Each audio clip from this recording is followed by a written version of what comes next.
Here was a man now who was, preparing for the biggest bodybuilding show of his life, and he didn't have any income coming in. I don't know, at least in my mind, a better underdog story than this man. I mean, here he is, a man who grew up with no parents, went from foster home to foster home, had to fend for himself in a very, difficult world, had no parental guidance, had no parental leadership, really had no one advising him on how to be a man or a person in society, in regular society. And here he was now, one of the top bodybuilders in the world, and he's still struggling with these same demons, so to speak, while other bodybuilders, out there, all the competitors seem to be living in the lap of luxury, with high-paying contracts, high-paying magazine contracts. And what struck me as being even more unusual is that Kai wasn't sad over it, that he wasn't bitching about it, that he wasn't complaining about it, and he was kind of happy in a sense to be doing what he loved the most, and glad in a sense to be given the chance to do it, even given the Spartan conditions that he found himself in.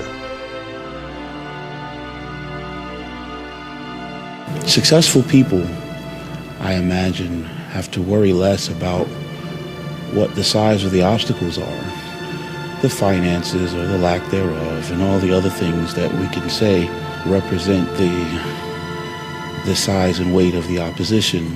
And what the successful person is going to aim to do, and what all of us that would like to be successful would probably want to adopt as a part of our philosophy, would be to worry less about the obstacles and fix our thoughts on the goal.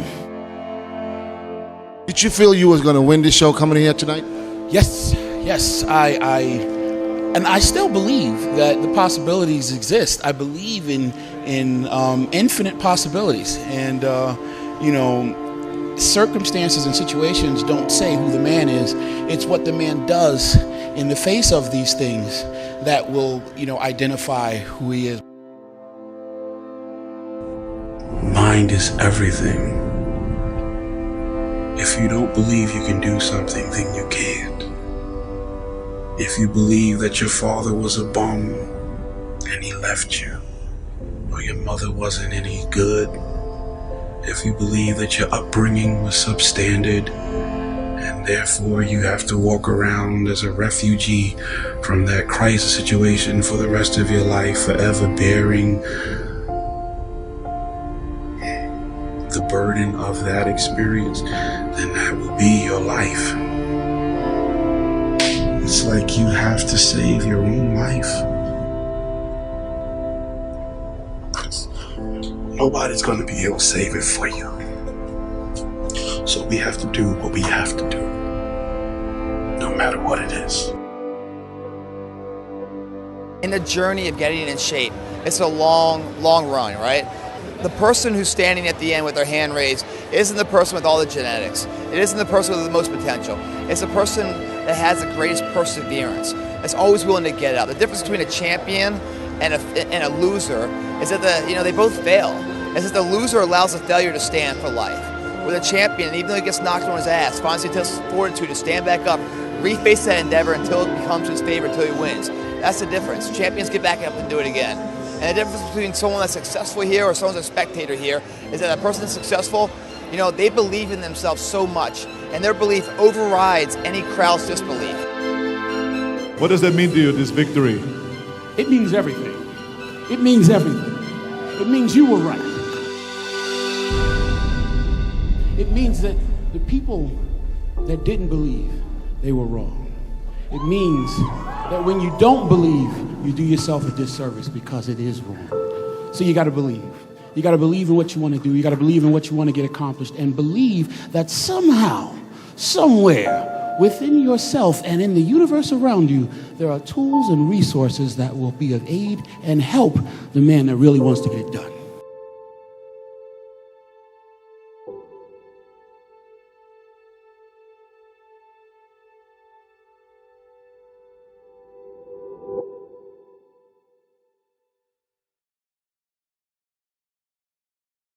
Be clear in your mind in what you intend to achieve.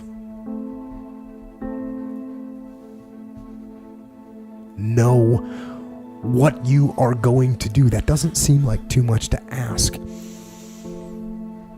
Certainly in war.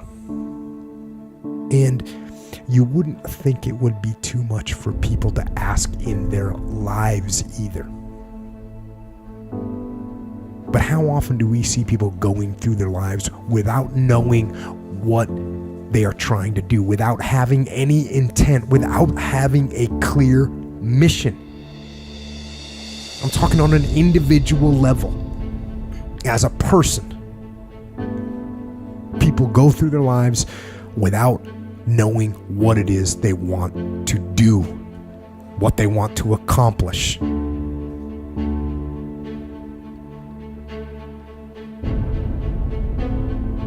So, know what your mission is. Know what your intent, as the commander of your life, know what your intent is, and then fight with everything you've got to win. Don't let nobody turn you around. That's real, because that's why most people don't act on their dreams and ideas. That's why most people, when I'm talking with kids that are in institutions, and I said, what happened? Why did you give up working hard and making good grades? Well, they started teasing me. And they allowed that peer pressure to cause them to scale down their dreams and their ambitions. They started following the crowd. That's why many people don't do the things they want to do, because he doesn't have the guts or the boldness to stand up in life and say, I'm going to live my dream. I'm going to commit myself to live out what's in me. I heard Dr. Johnny Youngblood say, I must live what's in me. I said, why do you do this? He said, I got to do it. I got to do it. And I'm saying, find something in your life that you say, hey, it might not work out, but I got to do this. Why? Hey, it's the one thing I love. It's my peace. It's my thing. You don't need anybody to approve you. You don't need anybody to say, go ahead on and do it. If you get that, that's fantastic. If you get that encouragement, that's great. But I say stand up within yourself boldly and say, this is my life. I'm controlling my destiny.